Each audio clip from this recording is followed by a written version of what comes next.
Hello बच्चों, कैसे हैं आप सब लोग।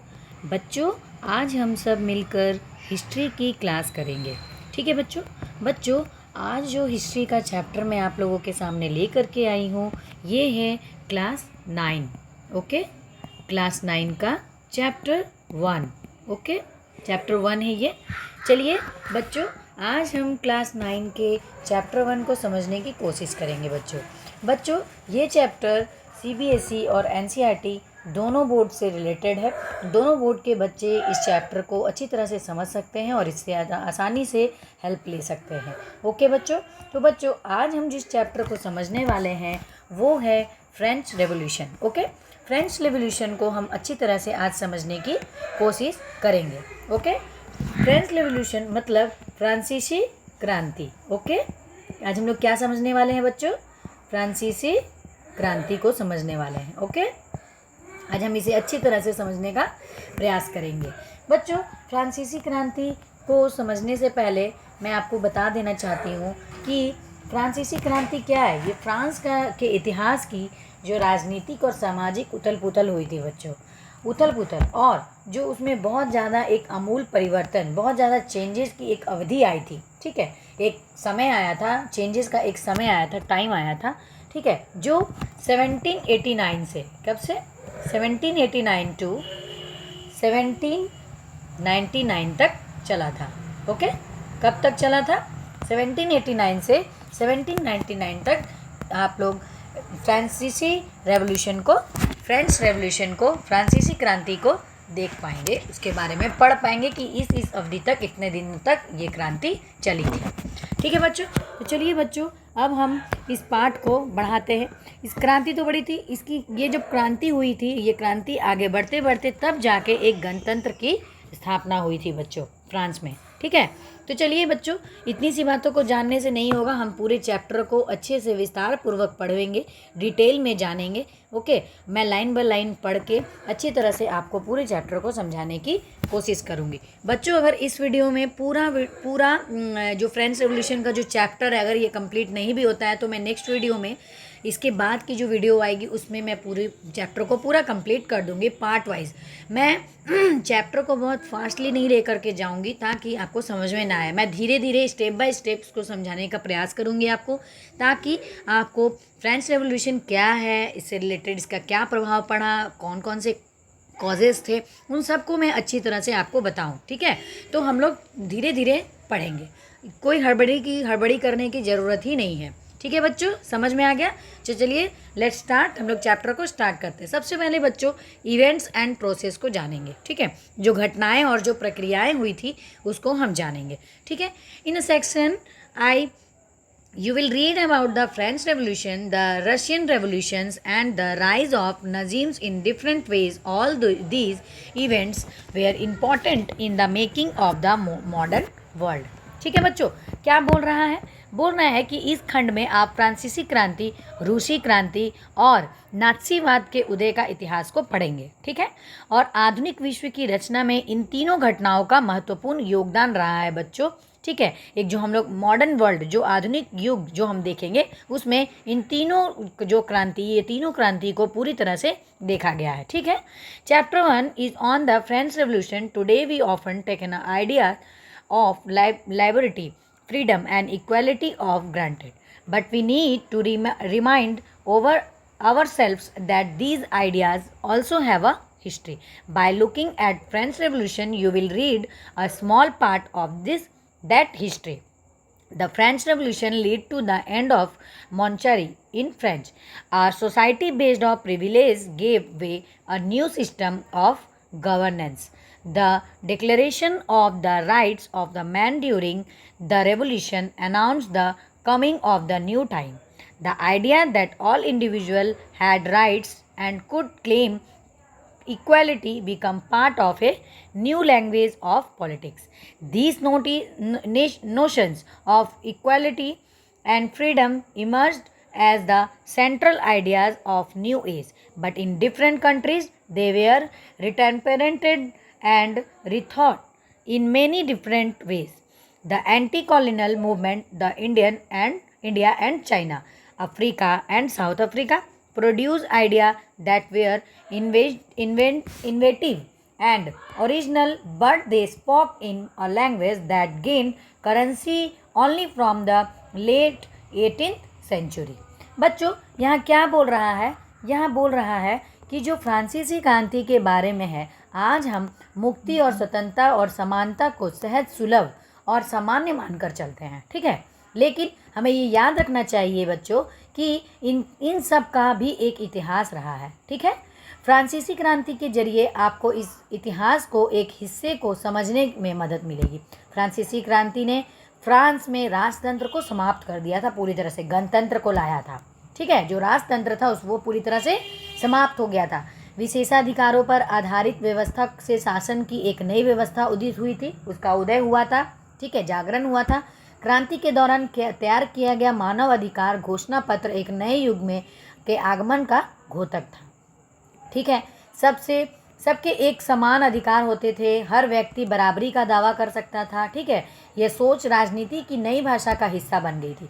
समानता और स्वतंत्रता की यह सोच नए युग का केंद्रीय विचार थी, ठीक है, फ्रांसीसी क्रांति को, ठीक है। लेकिन विभिन्न देशों में इन विचारों को नाना रूपों में समझा और साधा गया था। भारत और चीन, अफ्रीका, दक्षिणी अमेरिका का उपनिवेशवाद जो विरोधी आंदोलनों ने कई ऐसे विचारों को जन्म दिया जो बेहद रचनात्मक और मौलिक थे, ठीक है। लेकिन ये जो आंदोलन की भाषा थी, इन आंदोलनों के दौरान जो भाषा और जो मुहावरों को 18वीं सदी के उत्तरार्ध की घटनाओं से ही वैधता मिल रही है, ठीक है बच्चों। In chapter 2, you will read about the coming of socialism in Europe and dramatic events of forced the ruling monarchs, Tsars Nicholas, ठीक है, to give up power. The Russian Revolution sought the change of society in different ways, in raise the questions of economic equality and well-being workers and peasants. Okay, बच्चों जो chapter 2 है उसमें आप Europe में समाज के आगमन और जो नाटकीय घटनाक्रम के बारे में पढ़ेंगे, जिसके चलते रूस के शासक और चार्ल निकोलस द्वितीय जो थे, ठीक है, को सत्ता छोड़नी पड़ी थी। रूसी क्रांति के समाज परिवर्तन का एक नया तरीका गढ़ने का प्रयास किया गया था, ठीक है। और इस क्रांति ने आर्थिक समानता और मजदूर किसानों की बहुत ज़्यादा सवाल उठाया था इस बात पे, ठीक है। The chapter will tell about the changes were instituted by the new Soviet government, the problems it faced and the measures they undertook, while Soviet Russian and pushed ahead with the industrializations and machinations of agriculture, denied the rights of citizens that were essential to the working and democratic society. The ideals of socialism however becomes part of the anti-colonial movement in different countries. Today, the Soviet Union has broken up and socialism in the crisis, but through the 20th century has been powerful force in the shaping of the contemporary world. ठीक है बच्चों, इसमें क्या बोल रहा है? इसमें बताया जा रहा है बच्चों कि जो मज़दूरों को के ऊपर जो सवाल उठाया गया था, उसके बाद इस अध्याय में आप नए सोवियत सरकार द्वारा शुरू किए गए बदलावों और उसके सामने आई समस्याओं से उनसे निपटने के लिए सरकार द्वारा उठाए गए जो कदम था उसके बारे में जानेंगे, ठीक है।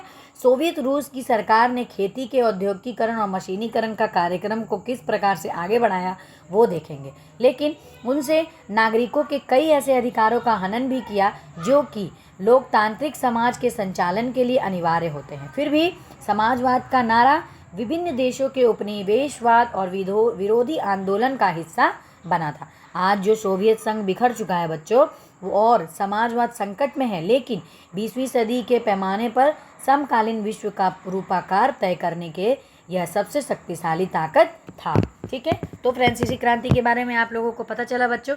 चलिए बच्चों, अब हम व्हाट इज़ फ्रेंच रेवोल्यूशन, फ्रांसीसी क्रांति क्या है उसको अब हम पढ़ते हैं, उसको अब हम जानते हैं, ठीक है।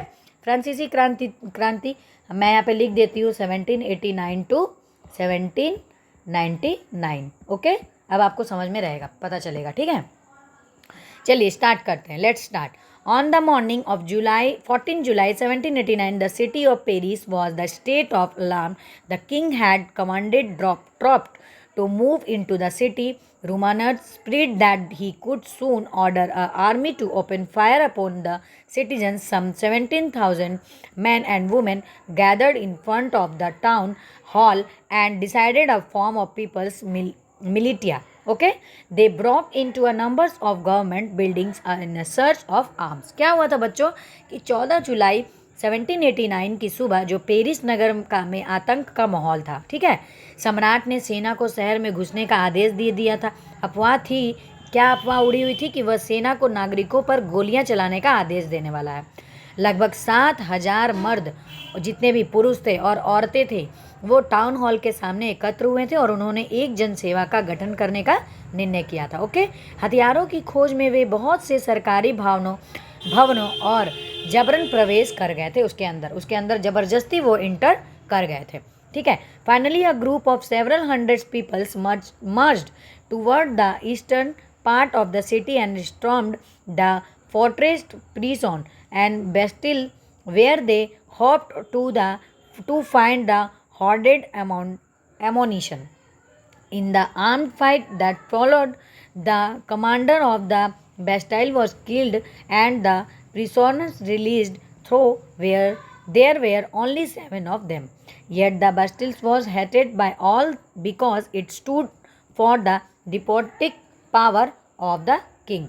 The fortress was demolished and its stones fragments were sold the mark to all those who wished to keep the souvenir of its destructions. क्या बोल रहा है, सैकड़ों लोगों का एक समूह पेरिस नगर के पूर्वी भाग की ओर चल पड़ा था बच्चों। ठीक है, जो बास्तिल था, बास्तिल किले की जेल को तोड़ डाला जहां भारी मात्रा में गोला बारूद मिलने की संभावना थी। ठीक है, हथियारों पर कब्जे की इस सहस्त्र लड़ाई में बास्तिल का जो कमांडर था वो मारा गया था। कैदी छुड़ा लिए गए थे जितने भी थे, यद्यपि उनकी संख्या केवल 7 ही थी। टोटल कितनी थी?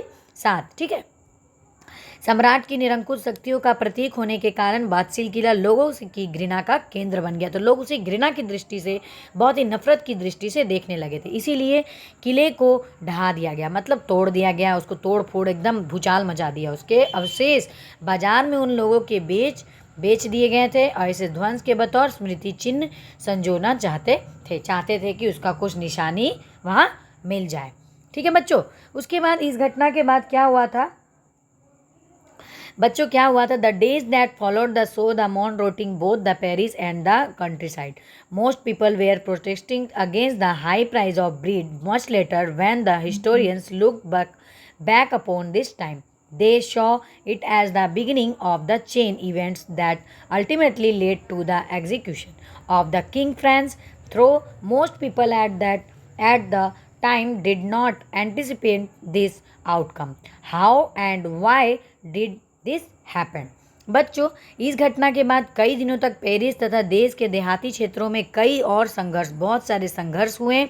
अधिकांश जनता क्या थी? पावरोटी की महंगी कीमतों के विरोध कर रही थी। ठीक है, पावरोटी नहीं खरीदा जा रहा था, लोग विरोध में थे कि हम लोग कैसे इसको खरीद के खाएंगे। ठीक है, बाद में इस दौर का जो था सिंहावलोकन करते हुए इतिहासकारों ने इसे एक लंबे घटनाक्रम में ऐसी शुरुआती कड़ियों के रूप में देखा जिनकी परिणति फ्रांस के सम्राट में फांसी दिए जाने में हुई। हालांकि उस समय अधिकांश लोगों ने ऐसे नतीजे की उम्मीद नहीं की थी। ऐसा क्यों और कैसे हुआ बच्चों, ये हम जो नेक्स्ट इसका पार्ट है, जो French society during the late 18th century, मतलब 18वीं शताब्दी के उत्तरार्ध में फ्रांसीसी समाज कैसा था उसको हम समझेंगे। देखिए मैं यहाँ लिख दे रही हूँ 18वीं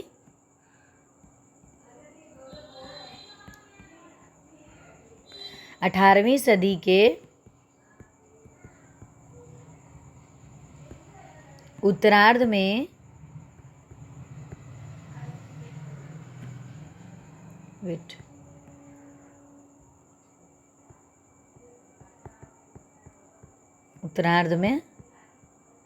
फ्रांसीसी समाज। समझ में आ गया बच्चों इसका क्या है मतलब? मैंने इसका हिंदी भी आपको बता दी ताकि समझ में आपको अच्छी तरह से आ जाए। ठीक है, चलिए स्टार्ट करते हैं।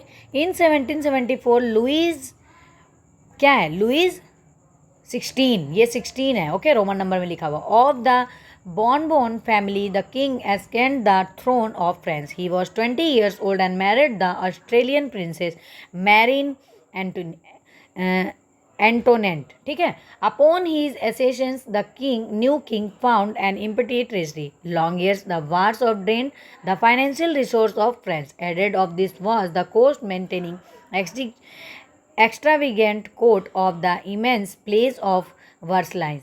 Under Louis XVI, France helped the 13 American colonies of gain their independence from the common enemies Britannia.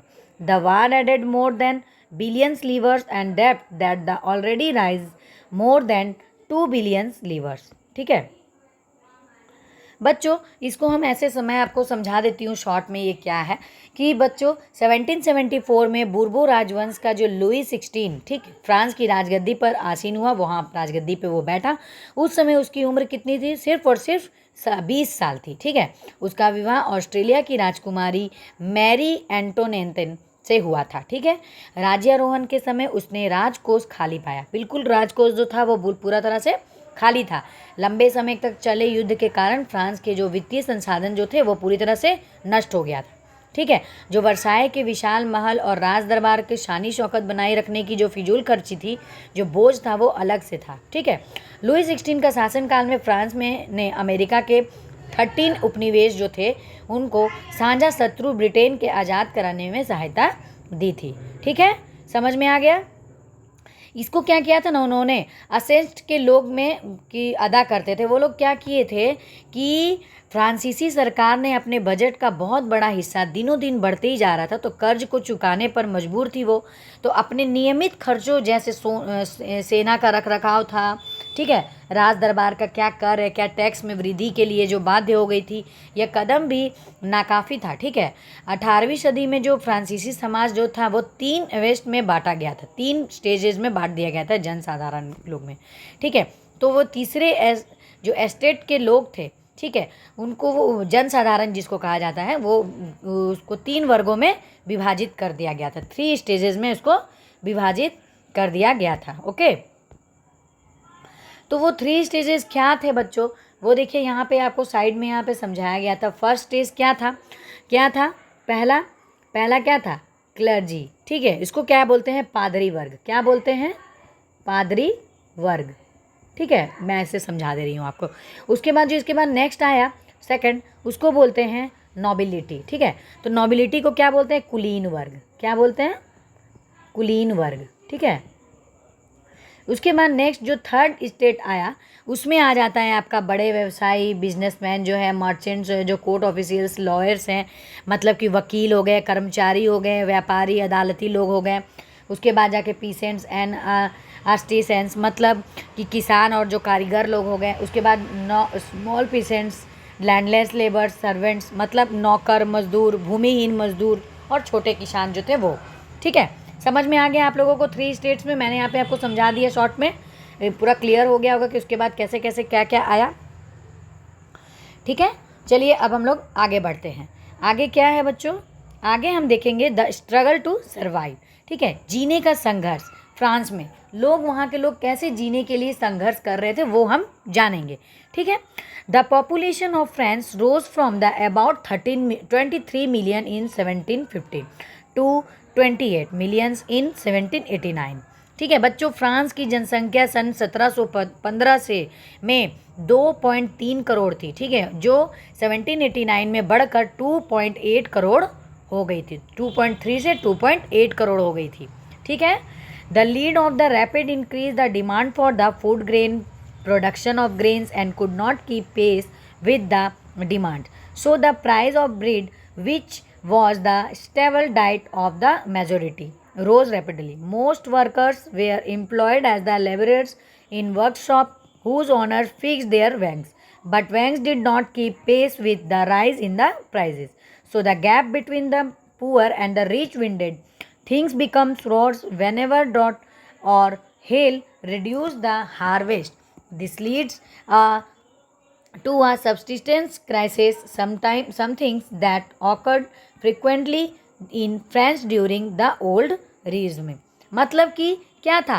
अनाज उत्पादन की जो तुलना में इसकी मांग काफ़ी तेज बढ़ी ठीक है। अधिकांश लोगों में मुख्य खाद्य पाव रोटी की कीमत भी तेजी से वृद्धि हुई थी। अधिकतर कामगार कारखानों में मजदूरी करते थे और उनकी मजदूरी मालिक तय करते थे। ठीक है, कितनी मजदूरी उनको दी जाएगी वो उनके मालिक तय करते थे। लेकिन जो मजदूरी महंगाई की दर से नहीं बढ़ रही थी, इसका क्या था, अमीर गरीब में खाई चौड़ी होती जा रही थी। अमीर गरीब क्या होता है उसके बीच की बात बहुत ज़्यादा सामने आ रही थी। स्थितियाँ तब और बदतर हो जाती है जब सूखे या ओले के प्रकोप से पैदावार गिर जाती है। ठीक है, इससे रोजी रोटी का संकट पैदा हो जाता था। ऐसे जीविका संकट प्राचीन राजतंत्र के दौरान फ्रांस में काफ़ी आम थे। ठीक है, अब हम बच्चों इसके आगे हाउ और सब्सिस्टेंस क्राइसिस हैपेंस को पढ़ेंगे, यानी कि जीविका का संकट कैसे उत्पन्न हुआ। ठीक है, इसको हम जानेंगे। तो जीविका का मैं लिख देती हूँ यहाँ पे, जीविका का संकट कैसे उत्पन्न होता है।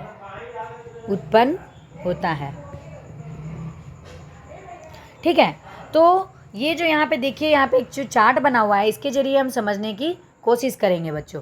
ठीक है, यहाँ पे क्या लिखा हुआ है, बैड हार्वेस्ट। ठीक है, मतलब जो खराब फसल हुई। ठीक है, खराब फसल हुई। ठीक है, उसके बाद इससे क्या होता है कि धीरे धीरे ये आगे बढ़ते बढ़ते क्या होता है, the poorest can no longest buy bread. ठीक है, अब गरीब गुरबा जो पाव रोटी नहीं खरीद पाएंगे, वो लोग का जो जितनी ज़्यादा फसल खराब हो गई तो उन लोगों को क्या हुआ, वो लोग पाव रोटी नहीं खरीद पाएंगे। तो यहाँ पे लिख देते हैं, अब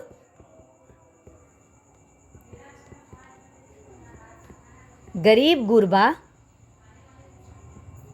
पाव रोटी नहीं खरीद पाएंगे। ठीक है, और उसके बाद डिजीज एपिडेमिक्स मतलब महामारी। ठीक है, मैंने ये चार्ट को आपको हिंदी में भी समझा दिया अच्छी तरह से कि क्या है। ओके, चलिए अब 1.3 में क्या है, a growing middle class envisages an end of privilege, मतलब उभरते मध्यम वर्ग के विशेषाधिकारियों के अंत की कल्पना की गई। ठीक है, उसके बाद क्या क्या देखने को मिला, देखिए मैं लिखते जा रही हूँ यहाँ पे, आप समझ जाइएगा। उभरते जो मध्यम वर्ग मतलब मिडिल क्लास, ठीक है, हमारे जैसे लोग, मध्यम वर्ग ने क्या किया,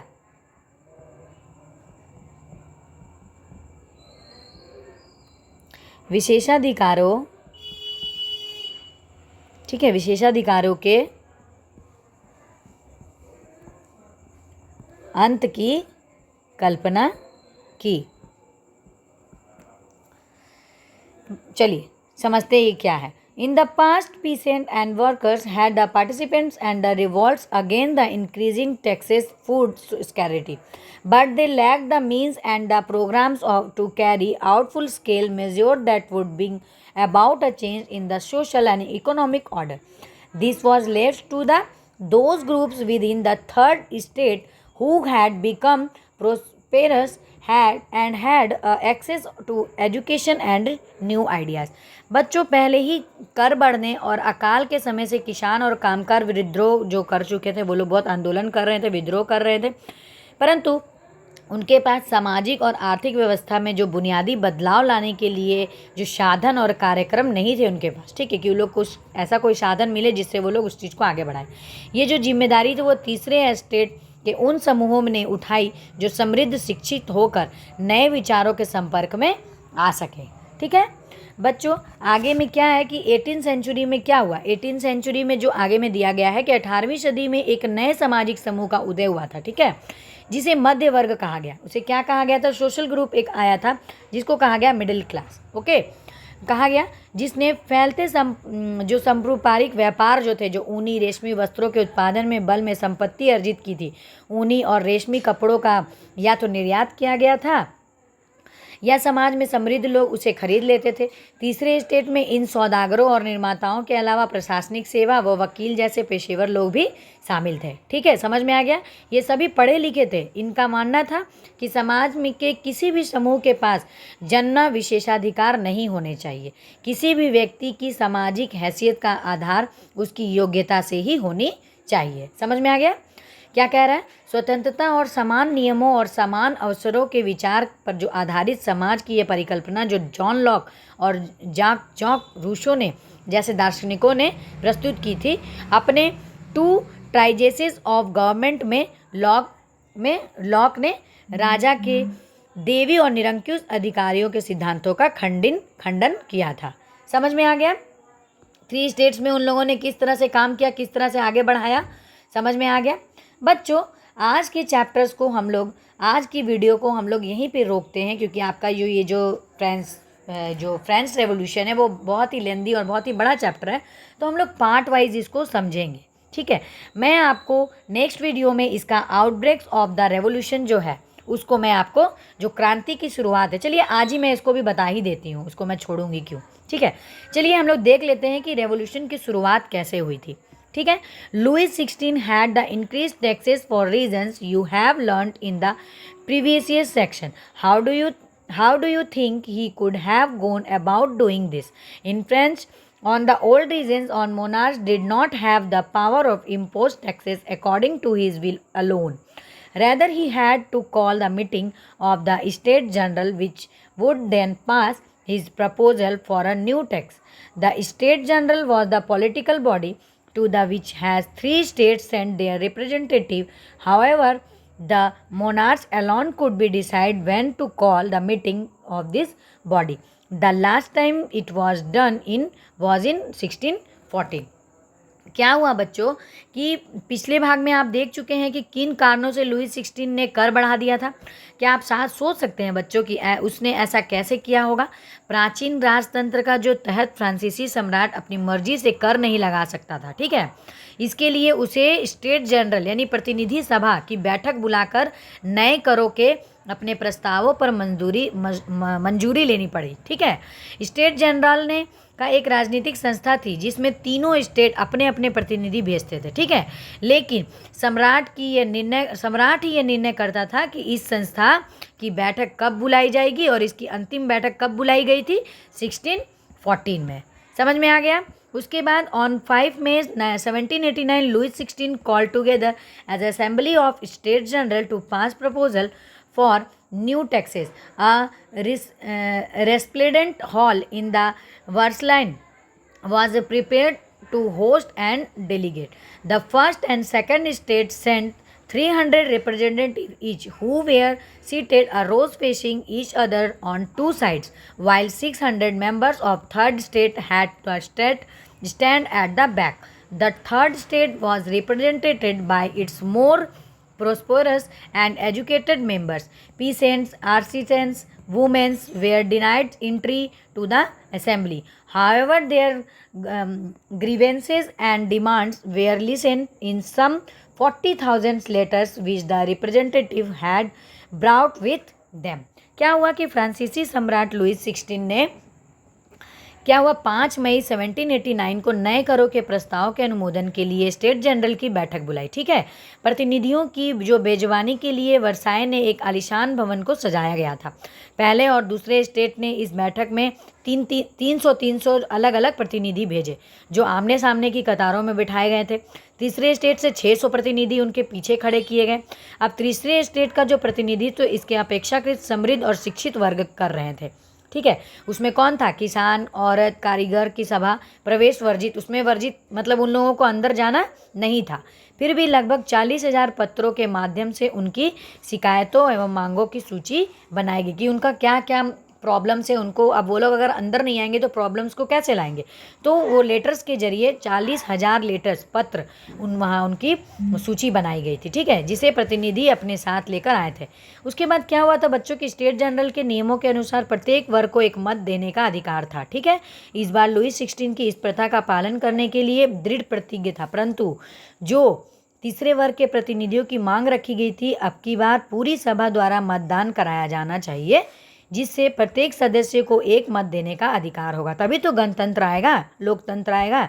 यह एक लोकतांत्रिक सिद्धांत था, ठीक है, जिसे मिसाल के तौर पर रूसो ने अपनी पुस्तक द सोशल कॉन्स्ट्रक्ट्स में प्रस्तुत किया है। जब सम्राट ने इस प्रस्ताव को अस्वीकार कर दिया था तो तीसरे स्टेट के प्रतिनिधि विरोध जताने के लिए सभा से बाहर चले गए थे, ठीक है। जो तीसरे स्टेट के जो प्रतिनिधि थे खुद को संपूर्ण फ्रांसीसी राष्ट्र का प्रवक्ता मानते थे।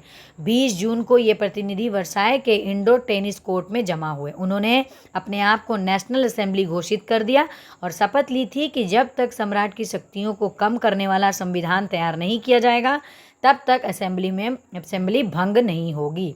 उनका नेतृत्व क्या था कि मिराव्यो और आबे सीए ने किया है, ठीक है। मिराव्यो का जन्म कुलीन परिवार में हुआ था, लेकिन वह सामंती विशेषाधिकारियों वाले समाज को खत्म करने की ज़रूरत से सहमत था, ठीक है बच्चों।